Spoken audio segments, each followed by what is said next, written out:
Hi everyone, welcome back to the channel. For those of you who don't know, my name is Mlouhi with the Mlouhi Group, and today we're going to literally be walking through the top 10 things to look for when doing the final walkthrough for your new home. We're going to go over everything from cabinets to paint colors to that grout color that you wish you asked for 6 months down the line, and we're super excited to walk through those unknown secrets today. So without further ado, let's get started. Now, the first super important thing to look for when doing your final walkthrough is cosmetic finishes and reviewing your inspection report. So cosmetic finishes, you want to make sure all your baseboards are fully painted. Make sure to look for any chipped or lifted tiles, scuff marks on your sliding door, paint touch-ups.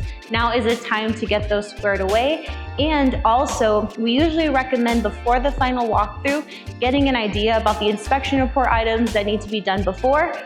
But any questions that you may have about your inspection report doing your final walkthrough, that's a great time to get clarification on those items.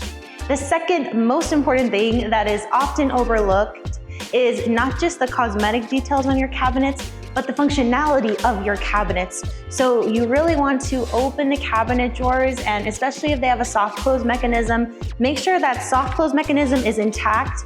But for something like a spice rack, or if you have a cabinet door that holds a trash can, those actually don't have soft close mechanisms because they are load bearing. But especially your drawers, especially underneath your cooktop where the gas line is in the back, you really want to make sure that all of your cabinets open and close properly. Oh, and thirdly, make sure that all of your doors latch properly. So especially if you have a door or a room like a bathroom, you do not want that awkward encounter of somebody accidentally walking into somebody doing their business. So make sure that all of the doors in your home actually latch, and if they're a privacy lock, that they lock correctly, so whoever is inside has the privacy that they need.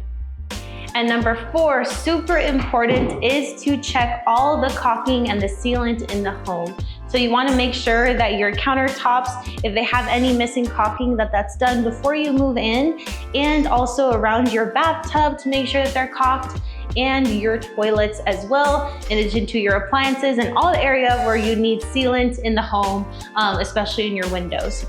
The 5th thing is you also want to test the functionality of all the mechanics in the home, the electrical, the HVAC, the plumbing, and sometimes that even takes literally flushing the toilets and making sure that they flush properly. And you do not want to move into your home super excited. It's moving day, it's crazy, and you just want to take a nice shower. But the worst thing is when you take a shower and you realize there's no hot water. So in the areas like your kitchen sink, your bathtub, especially your showers, you also want to make sure that they have hot water service to them. And number 6, which is often forgotten by a lot of buyers, is to ask for the paint, the grout, and the tile selections. Because if you ever want to touch up a door, or God forbid you crack a tile on accident, it's so helpful if you have the paint colors, the tile selections, and the grout colors even for your home. So if you ever need to replace something or retouch up walls or doors, you have those selections. But keep in mind, not every builder and not every seller may share those with you, but it doesn't hurt to ask, and it's super helpful. And the 7th most important thing to keep in mind is that a lot of new homes, the builders actually include warranties for their home. So at the final walkthrough, it's a very good idea to ask what, if any, warranty is included. For example, if let's say your toilet's running, or let's say your shower diverter is not working properly, a lot of times you find out those things once you move in and start using the home. So you really want to be proactive and ask what warranties are included. And number 8 is also not just the warranties that are included, making sure you get a copy of that before closing, but also how to submit warranty requests. Let's say your hot water isn't working, one of the doors isn't working properly. Every warranty is going to be different, but you really want to know how to submit warranty requests. So that way, when you move in, you already know, okay, this is what I got to do because I found out my toilet's running, and you're not beating yourself up saying, why didn't I ask how to submit warranty requests? And you have to scramble and figure out how to submit that. And number 9, which is often overlooked, is the electrical in your home and the lighting. Typically, your inspector is going to look at your electrical paneling, the outlets, to make sure that they all work okay, but it does not hurt to double check what you can. So sometimes we recommend even just getting a charger like this one and just testing the outlets to make sure that they turn on and they work correctly.